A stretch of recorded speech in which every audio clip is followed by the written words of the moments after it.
मिस्री से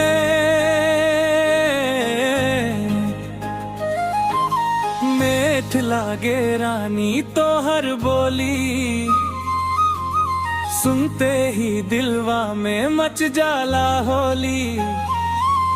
नजरिया के जादू करेला बेमिसाल, तोहरे बिना लागे ना दिनवा ना रतिया के हाल। हो रानी हो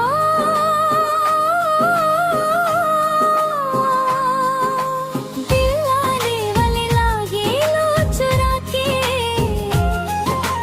तोहार मुस्कान लागे जान ले जाए के। मिस्री से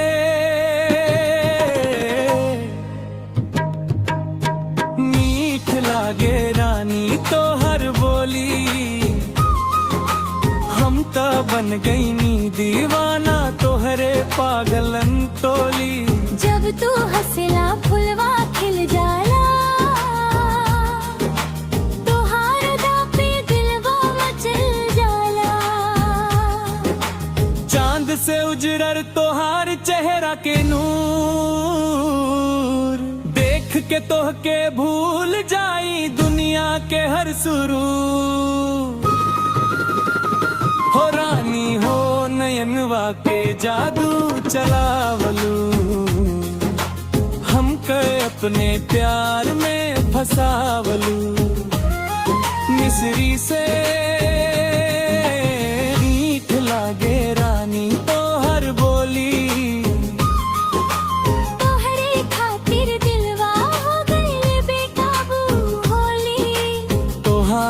लागे जैसे पवन के झोंका, दिलवा में उठेला प्यार के रोशनी का धोखा।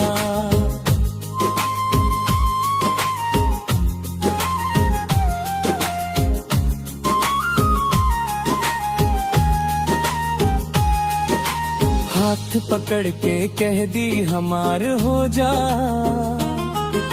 जिंदगी भर खातिर तू हमार सपना सजा। हो रानी हो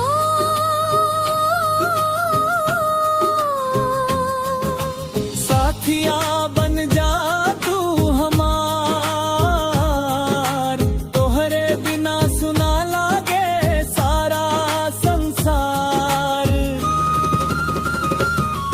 मिस्री से लागे रानी तो हर बोली, तोहरे प्यार में डूब गईल बा हमार हर एक बोली।